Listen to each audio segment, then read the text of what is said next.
Luego teníamos la clase media, que estaban también españoles y peninsulares, pero no tan acomodados, o sea que no tenían mucha plata, y que conformaban lo que también se conocía como las burguesías. Había una burguesía comercial, donde estaban los comerciantes, mineros, y una intelectual donde abogados, profesores, literatos, poetas, etcétera.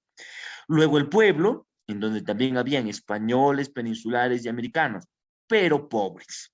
Además, entraba una nueva casta racial que vienen a ser los mestizos, que son el resultado de la mezcla entre un blanco, un español y una indígena.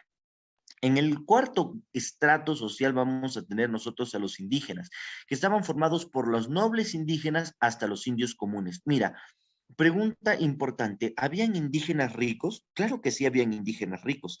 Los descendientes de la nobleza del Tahuantinsuyo mantenían sus privilegios y vivían en una condición extravagante y envidiable tal vez hasta para estratos superiores. Sin embargo, tanto el indio rico como el indio pobre estaba dentro de este cuarto grupo social, la clase indígena. Y por último, no te olvides que debido a la escasez de mano de obra que atravesaba nuestro país, se recurrió al tráfico de esclavos con Portugal. Portugal vendía esclavos desde África y España se convirtió en un acreedor de esos esclavos. Ahí empieza a llegar la raza negra al Perú. Y existían diferentes tipos de esclavos. Ahí tú tienes las clasificaciones: bozales, que no hablaban castellano, ladinos, que hablaban castellano, mulatos, que era una mezcla racial nuevamente, hijos de negros y blancos, sambo, hijos de negros con indígenas, y los cimarrones, que son lo que nos están preguntando a nosotros, que vienen a ser esclavos que escapaban de su cautiverio y que aprovechando todo el amplio territorio que existía en nuestro país, formaban pequeñas aldeas independientes que se denominaban los palenques. Vamos regresando entonces a nuestro cuestionario y nos dice, mira, habían esclavos que se resignaban a su suerte, otros palanganas que imitaban a sus dueños, pero también negros que lucharon por su libertad. Quienes fueron, como menciona su compañero, vienen a ser los cimarrones. Pregunto, chicos, ¿quedó clara esta pregunta? ¿Sí o no? Sí, todo claro. Sí, profe, Listo, todo claro. perfecto. Muy bien. Siguiente pregunta, pregunta 112. Dice lo siguiente. En los Agyewasis las mujeres se distribuían en categorías. ¿Cuáles vienen a ser las que estaban consagradas al servicio ritual del sol y eran las únicas que permanecían vírgenes? Mira, siempre hemos tenido nosotros la noción de que en los Agyewasis estaban las vírgenes del sol. Eso está muy bien, pero lo que nosotros a veces no hemos considerado es que existían estratos o clasificaciones dentro de los Agyewasis. Es decir, no todas las mujeres estaban dentro del mismo estrato o grupo social. Mira, vamos viendo por aquí en nuestro folleto y vamos retrocediendo un poco hasta lo que viene a ser el Tahuantinsuyo. Por aquí está entonces la organización social del Tahuantinsuyo y por aquí tú tienes a las Aguas. Dice, vivían en los Ayahuasis y existían clasificaciones.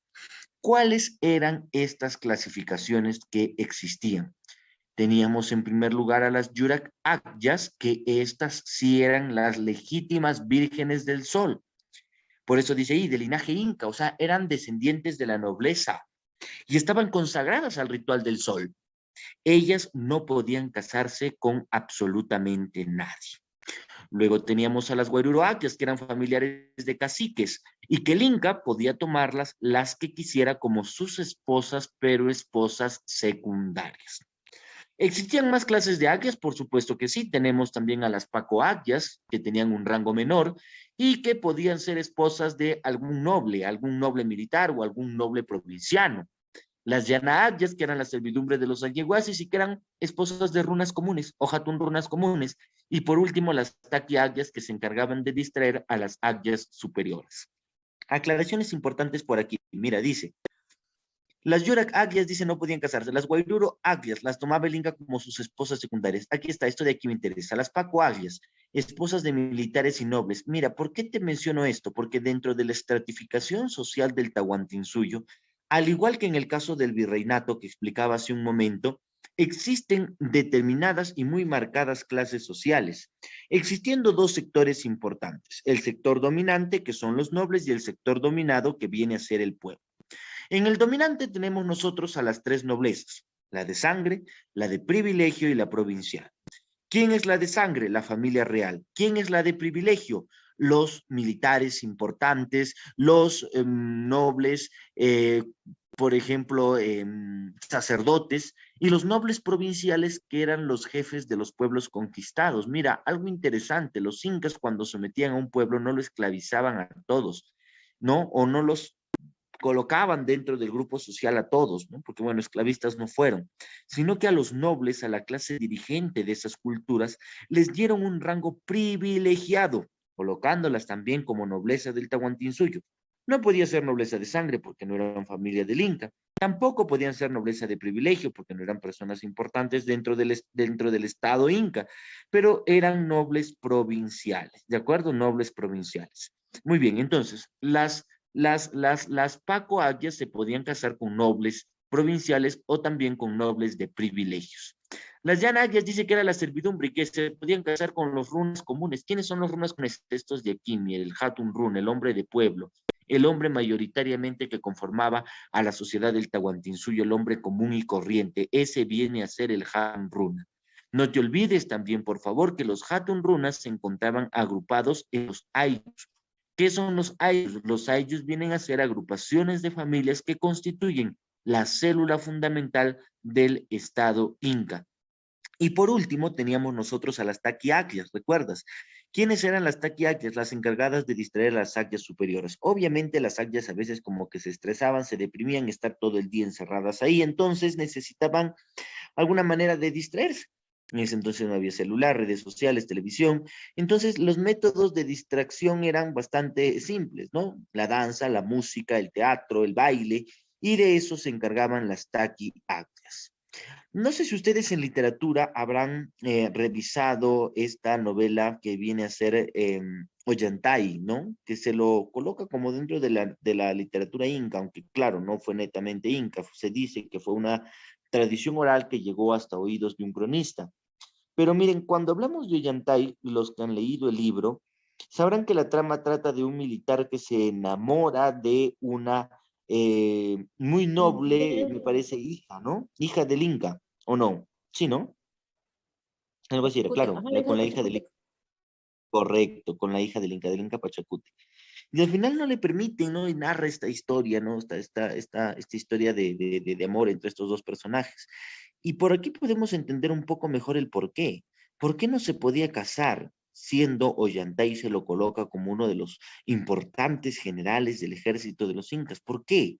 Ah, simple, porque él, em, pues, era un hombre que podía casarse máximo con una Paco Agria, ni siquiera con una Guairuro Agria, porque las Guairuro Agria solo podían casarse con los incas. Y la hija de Pachacútec era una Yurak Agria, era una mujer que estaba consagrada solamente al ritual del sol. Ese viene a ser el problema. Listo, chicos, vamos entonces a nuestra pregunta. ¿Qué nos dice nuestra pregunta? ¿Cuáles estaban consagradas al servicio ritual del sol y eran las únicas que permanecían vírgenes? Ya te di la respuesta. ¿Cuáles vienen a ser? Las Yurak Agrias. ¿Quedó clara esta pregunta, muchachos? ¿Hola? Todo Profe, ¿puede claro, profe. explicarle? ¿Cómo? ¿Puede explicarle a Dejan Aglias? Ah, ya, las llana agrias. Claro, claro que sí. Mira, te explico lo de las llana agrias. Las llana agrias, mira, o sea, imagínate una de las que va a ser esposas secundarias del Inca o las más nobles mujeres del Tahuantinsuyo que eran las yurak agrias. Ellas no las ibas a mandar a cocinar, a hacer las labores domésticas dentro de los altehuasis. Entonces se necesitaban mujeres para que hagan esos trabajos. Tú dirás, ¿y por qué no se contrataba varones? Porque los varones para que entren en los altehuasis primero pasaban por castramiento. Entonces, como que la gente no quería trabajar ahí, los varones no querían trabajar ahí. Y se contrataba una servidumbre. ¿Y quién era esta servidumbre? Esta servidumbre eran las llana aglias. Ahora, las llana aglias se podían casar, claro que se podían casar con un hatun runa, o sea, con un hombre común y corriente. No sé si ya queda un poco más clara tu pregunta, por favor. Sí, profe, todo claro. Listo, perfecto, muy bien. Vamos entonces a nuestra siguiente pregunta. Vamos a la pregunta 113. Dice, con la firma de la capitulación de, terminó la independencia política del rey de España, ahí dice la independencia, sería pues la dependencia política del rey de España, y se inició una nueva etapa en la que se tendría que definir la nueva forma de gobierno para la naciente nación peruana.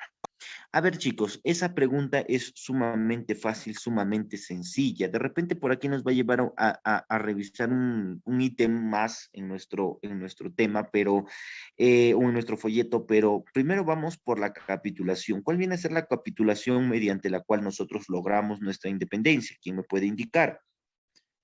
¿Cuál viene a ser la capitulación, chicos? Chicos, por favor, está fácil. Ayacucho. ¿Cuál viene a ser esa capitulación? Muchachos. Ayacucho, pues, por favor, la capitulación de Ayacucho, que se firma luego de la batalla de Ayacucho, ¿no? Luego de la batalla de Ayacucho se firma la capitulación de Ayacucho y lo firma por el lado patriota, digamos, Sucre, ¿no? General Sucre, y por el lado de los realistas lo firma Canterac, ¿de acuerdo? En donde oficialmente España reconoce la independencia de nuestro país. Muy bien.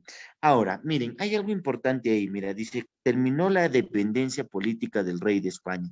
Miren, yo quiero por favor que vean en nuestro folleto, que vean en sus folletitos, de las primeras partes que vamos a tener por aquí. Mira, ahí está la división de la historia del Perú.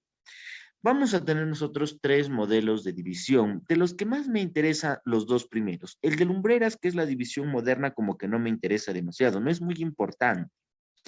Pero los que sí son importantes son la división tradicional de Fernando Silva Santisteban y también la división materialista del señor Pablo Macera.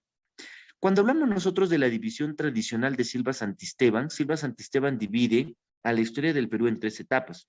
El Perú antiguo, que comprende la fase pre-inca de los primeros pobladores peruanos hasta las culturas de los horizontes y los intermedios hasta el segundo intermedio, y la etapa inca, que viene a ser el tercer horizonte.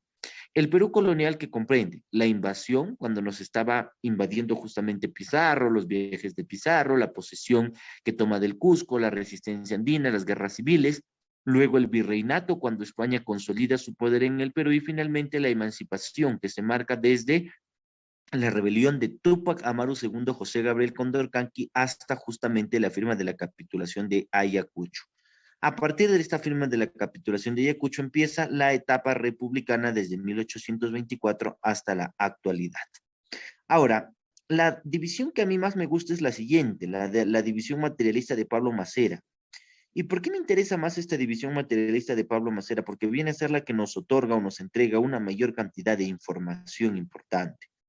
Macera toma como criterio de división, muchachos, para la historia del Perú, los criterios de autonomía y dependencia. Cuando nosotros somos autónomos, cuando tomamos nuestras propias decisiones, cuando somos dependientes, cuando dependemos de alguien más en la toma de decisiones.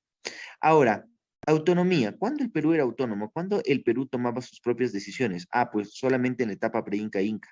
Porque a partir del año de 1532, cuando llegan los españoles a nuestro territorio, pasamos nosotros a ser dependientes. ¿Dependientes de quién? De España. Por eso se inicia la dependencia hispana o española, desde 1532 hasta 1824. ¿Cómo era esta dependencia? Esta dependencia viene a ser una dependencia política, pero también una dependencia económica. ¿Por qué dependencia política? Porque nos gobernaba España. ¿Por qué dependencia económica? Porque la economía era manejada también por España. Una vez que llega 1824, justamente la capitulación que estamos mencionando, que viene a ser el objeto de la tercera pregunta, la capitulación de Ayacucho, muchachos, pasamos, nos dice Pablo Macera, a una dependencia inglesa. Tú dirás, ¿qué? ¿Acaso fuimos colonia de Inglaterra? No, no fuimos colonia de Inglaterra, pero preguntémonos algo. ¿De dónde salió la plata con la que nosotros pagamos o solventamos la guerra de la independencia? Salió de préstamos, chicos, salió de préstamos. Y esos préstamos fueron nuestros principales acreedores, los ingleses. Cuando nosotros nacemos como república, nacemos con una economía destrozada, destruida. ¿Y quiénes fueron los que nos mantuvieron a flote? Los ingleses. ¿Hasta cuándo? Hasta 1919, cuando inicia el oncenio de Leguía, y Leguía nos lanza a los brazos de la economía norteamericana. Señores, ¿está quedando claro hasta ahí, por favor? ¿Sí o no? ¿Hola? Sí, profesor. ¿Chicos? Listo, perfecto, muy bien. Vamos a la siguiente pregunta. Pregunta 114. Dice, el joven historiador Ribagüero acusó a este grupo de practicar un sórdido y fenicio egoísmo de relajado sentimiento patriótico y de un estúpido desdén por el Perú. Miren, importante aquí, muchachos, vamos a nuestro folleto y quiero que vayamos en nuestro folleto al índice, ¿ya? Quiero que vayamos al índice. Mira, desde el capítulo 9 nosotros vamos a tener los periodos, miento, desde el capítulo 8, ¿ya? Desde el capítulo 8 tenemos nosotros los periodos de la vida republicana del Perú. Son los que están con check desde que dice primer militarismo. Ahí está, primer militarismo. Luego, ¿qué sigue? Mira, bajamos a un poco más. Sigue la prosperidad falaz. Siguiente, vamos a tener el primer civilismo. Siguiente, la guerra con Chile. Siguiente, segundo militarismo, reconstrucción nacional. Siguiente, república aristocrática o segundo civilismo. Siguiente, el oncenio de Leguía. Siguiente, tercer militarismo. Llegamos al capítulo 12. Sigue tercer militarismo, sigue la primavera democrática, el oncenio de Odría, la convivencia, sigue la junta militar, primer gobierno de Belaúnde, gobierno de las Fuerzas Armadas y los últimos gobiernos del siglo XX y del siglo XXI. Esos vienen a ser, muchachos, los periodos de la vida republicana del Perú. Imagino que algo ya han visto ustedes de vida republicana del Perú. Y más o menos conocerán cuáles vienen a ser las características de cada periodo. Mira, yo te voy a contar un poquito las características de cada periodo. Pues vamos avanzando por aquí hasta cada uno de los periodos que te acabo de mencionar. Mira, tenemos por ahí está, mira, el primer militarismo. ¿Por qué se caracterizó el primer militarismo? Chicos, miren, el primer militarismo en el Perú se caracterizó por una tremenda crisis que atravesaba nuestro país. ¿Y por qué atravesaba una crisis nuestro país? Nuestro país tenía una grave crisis, muchachos, ¿a causa de qué? A causa de que nosotros no estuvimos nunca preparados para la independencia. A nosotros nos indujeron a la independencia, nos indujo Argentina, nos indujo la Gran Colombia a la independencia, pero el Perú no estaba preparado para ser independiente. Por eso los militares que participaron en la guerra se creían con el derecho de gobernar y bajo ese intento o disque derecho de gobernar es que se inicia la vida republicana del Perú con el primer militarismo. Luego del primer militarismo, nosotros, ¿qué periodo vamos a tener con el señor Ramón Castilla? Segundo periodo de nuestra vida republicana, la prosperidad falaz. ¿Por qué se llamó prosperidad falaz? Mira, bien claro dice ahí, prosperidad porque había mucha plata. Fue una etapa de auge, de bonanza económica en nuestro país. Por eso se llama prosperidad. Ahora, ¿por qué falaz? ¿A qué hace referencia que sea falaz? Una falsa prosperidad, una prosperidad fugaz, una prosperidad que no duró demasiado, ¿debido a qué? Debido a que no se supo administrar correctamente los recursos, no se supo aprovechar el dinero para generar industria en el Perú y mantener la riqueza del país permanentemente durante el tiempo, sino que se gastó en obras que no producían ingresos, se gastó en burocracia, se gastó en sueldos, se gastó en el ejército y por eso fue una prosperidad falaz, porque el auge, la bonanza del guano pasó y con eso pasó también la prosperidad. Luego de la prosperidad falaz, el primer civilismo. ¿Por qué se caracteriza el primer civilismo? Por el ascenso del partido civil. La primera vez que los civilistas llegan al poder. Antes del primer civilismo nosotros estuvimos gobernados esencialmente por militares o por personas allegadas a los militares. Recién desde el primer civilismo nosotros logramos, ¿qué te digo?, independizarnos un poco de la influencia militar que teníamos en el país. Luego del primer civilismo, la guerra con Chile, acontecimiento más trágico de nuestra vida republicana. Y luego de la guerra con Chile viene el segundo militarismo, reconstrucción nacional. Primero, ¿por qué segundo militarismo? Porque la guerra con Chile también nos dejó un país destrozado, colapsado, destruido económicamente, destruido socialmente, pérdida de vidas humanas a montones, el aparato económico del país destruido y una clase política que al final había terminado huyendo del país. ¿Quiénes nuevamente se creen con el derecho a gobernar? Los que defendieron al país en la guerra. Estos vienen a ser los militares. Por eso nos lleva al segundo militarismo, pero también ahí nos indica que se conoce con otro nombre. También se conoce con el nombre de la reconstrucción nacional. Pregunto, ¿por qué reconstrucción nacional? Porque el país había quedado destruido tras la guerra y había la necesidad de reconstruirlo. Por eso se llama este periodo la reconstrucción nacional, ¿de acuerdo? La reconstrucción nacional.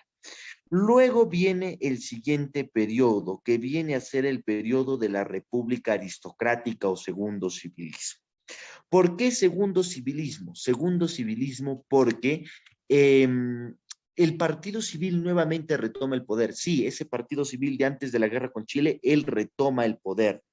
¿Y por qué república aristocrática? Porque los que gobernaron durante este segundo civilismo fueron la clase alta de nuestro país, la clase aristócrata, la clase, digamos, pituquita de Lima fue la que manejaba el país. Y esta viene a ser justamente la respuesta a la pregunta que tenemos nosotros en la 114. ¿Por qué? Porque este era un grupo que tenía un sórdido egoísmo de relajado sentimiento patriótico. Ellos no querían al Perú. Ellos admiraban mucho la cultura europea y principalmente la cultura parisina y soñaban con hacer de Lima un París, porque despreciaban a la cultura peruana. Y dice, un estúpido desdén por el Perú. Correcto. Ese viene a ser el grupo de la República Aristocrática. Alternativa correcta, la alternativa C. ¿Quedó clara esta pregunta, muchachos, por favor? ¿Sí? Listo, perfecto, chicos. Vamos a la última pregunta de este primer bloque que estamos resolviendo, que viene a ser la pregunta 115 y dice lo siguiente. La libertad de los esclavos durante el segundo gobierno del presidente Ramón Castilla permitió. Les preguntaría primero a ustedes cuál han marcado como alternativa correcta. Los escucho. A ver, chicos, hola. La D. La D dice el final de la explotación precapitalista. Miren, vamos hablando un poquito de Ramón Castilla. Miren, vamos por aquí regresando a Ramón Castilla. Por aquí está Ramón Castilla. Ramón Castilla tuvo dos gobiernos. Un primer gobierno del 45 al 51 y un segundo gobierno, ¿no? Solamente intercalado con el primero, con el gobierno de Echenique, que viene a extenderse desde el 55 hasta el 62. Mira, el señor Ramón Castilla dice ahí bien claro, promueve la libertad de los esclavos negros. ¿En qué gobierno fue? No fue en el primero, fue en el segundo. Por aquí está, mira. La libertad de los esclavos negros. Entonces, ahí nos dice, ¿qué permitió, qué generó esto? ¿Qué consecuencia tuvo? Tenemos primero la capitalizar a los hacendados esclavistas. ¿Qué quiere decir capitalizar a los hacendados esclavistas? Quiere decir que como los hacendados esclavistas pierden a sus esclavos, tienen la necesidad de adquirir mayores bienes de capital, por decirte, mayores herramientas. Ya hablamos nosotros en esta época de repente de los primeros tractores, las primeras herramientas que pueden maximizar el trabajo de las personas. Eso quiere decir capitalizar. Segundo, el triunfo de los derechos humanos, chicos. No, pues los derechos humanos estamos completamente desactualizados nosotros con los derechos humanos. No, no, no. Aquí en el Perú, en ese entonces ni siquiera se hablaba de derechos humanos. Aunque claro, ya existían los derechos humanos. Fomentar la inmigración colíe. ¿Quiénes eran los colíes? Los colíes venían a ser chinos. Chinos que vinieron, pero no durante el segundo gobierno de Castilla, sino durante el primer gobierno. ¿Y para qué vinieron? Para abastecer o para cubrir la brecha de mano de obra que existía. Mano de obra que existía una brecha tanto en la costa peruana, en las haciendas, como también en la extracción y explotación de nuestros recursos guaneros. Esto fue en el primer gobierno, por tanto, no puede ser una consecuencia de otro acontecimiento que está en el segundo gobierno. Vamos con la D. El final de la explotación precapitalista. Miren, no podemos nosotros aquí hablar de precapitalismo, ¿ok? Otra, no podemos hablar nosotros de una explotación precapitalista, porque ni siquiera estamos hablando nosotros de una evolución. Ustedes habrán escuchado, no sé, en historia universal, no, en economía, miento. ¿Qué es lo que viene a ser el capitalismo, no? El capitalismo. Entonces, miren, cuando se habla, por ejemplo, del capitalismo y la explotación precapitalista, esta es propia de los estados esclavistas. Y obviamente, en el caso del Estado peruano, nunca fuimos un Estado esclavista. Esclavista fueron Egipto, esclavista fueron Mesopotamia, esclavista fueron los persas. Y la E que dice el fomento de una mayor producción manufacturera no tiene ningún sentido, ¿no? Porque la producción manufacturera es la producción en obrajes, la producción de productos hechos de manera manual, que no tiene ningún sentido. ¿Cuál viene a ser la respuesta correcta? Por tanto, chicos, la A, la necesidad de capitalizar a los hacendados esclavistas. Hasta ahí, chicos, este primer bloque, ¿ha quedado claro, sí o no? Chicos, hola. Muchachos, Sí, profesor. listo, perfecto. Vamos desde la 95, 95, 96, 97, 98. A ver, ahí nuevamente se repite 95. O sea, son desde esta 95, 96, 97, nuevamente la 95 que viene, 96 y 97. A ver, ahí tienen 6 preguntitas, por favor, y por ahí como que un poquito ya se va entrando a la historia universal que viene a ser nuestro tema. Empiecen, muchachos, a desarrollar. Nuevamente les dejo unos minutos antes de explicar cada una de las preguntas. Si tienen alguna duda, me la hacen saber.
Muy bien, chicos. Tiempo más que suficiente para culminar con este segundo bloque de preguntas.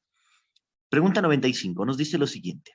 Mirón fue el escultor del discóbalo, que es una estatua de un atleta lanzando un disco. Esta fue una obra de la cultura. Chicos, esta pregunta sí la tienen dentro de su material, está dentro de lo que viene a ser escultura griega, ¿no? Porque viene a ser justamente una manifestación de esta civilización. Alternativa correcta, alternativa C. Vamos con nuestra siguiente pregunta. Pregunta número 96. Dice, el dominio del capitalismo mercantilista en el Perú se inició con... Miren, vamos rapidísimo a nuestro folleto y vamos ubicándonos rapidito en la parte de Virreinato del Perú. ¿Ok? Mira, por aquí está el Virreinato del Perú y dice aquí Organización Económica de la Colonia. Por favor, chicos, ¿me están siguiendo? Por favor, si se me escucha correctamente. A ver, ¿qué me dicen ustedes? Sí, profesor. Sí. Listo, perfecto. Miren cuáles vienen a ser las características de la economía colonial en el Perú. Nos dice, es una economía monopolista, es una economía proteccionista y es una economía mercantilista. ¿Qué es una economía monopolista? Una economía monopolista es una economía en donde solamente una persona o un agente económico es el que domina dentro del mercado. En este caso era España. Solamente España podía comercializar con sus colonias, dentro de ellas el Perú. Por eso hablamos de una economía monopolista, de un monopolio comercial. Segunda, proteccionista. ¿Qué implica una economía proteccionista? Una economía proteccionista, chicos, quiere decir que se buscaba proteger, cuidar el mercado eh, europeo, el mercado español, frente al mercado peruano. Mira, si existían dos productos idénticos, A y B, eran, no sé, jeans, jean A, jean B. El jean A se producía en España, el jean B se producía en el Perú. Obviamente en el Perú nosotros producimos algodón, obviamente en el Perú nosotros vamos a tener una mano de obra mucho más barata y vamos a evitarnos lo más caro que era el flete, traer los productos desde España. Por lo que por la ley de la oferta y la demanda se adquiría mayor cantidad de producto B, del producto más cómodo, del producto que se produce aquí en el Perú y se deja de lado el producto que se trae desde Europa. España, cuando ve eso, España, cuando ve que el producto europeo se ve desplazado por el peruano, por el de la colonia, elimina el producto colonial del mercado para darle todo el mercado, la mayor cabida posible a los productos que se traían desde España. Eso hace referencia a una economía proteccionista. Y lo tercero que nos dice es una economía mercantilista. ¿Qué es el mercantilismo, muchachos? El mercantilismo viene a ser una doctrina económica que establece que una nación es más poderosa mientras una mayor cantidad de metales preciosos acumula. El mercantilismo en el Perú, muchachos, se inicia con los españoles. Antes de que llegaran los españoles, los incas, por ejemplo, consideraban al oro, la plata y otros metales preciosos solamente como objetos para adornar, ¿de acuerdo? Lo utilizaban por su belleza a los metales. Pero cuando llegan los españoles empieza la necesidad de querer acumular metales, acumular y acumular metales para que España sea un país más poderoso económicamente. Esa viene a ser la base de la doctrina mercantilista. Regresamos entonces ahora sí a nuestra pregunta.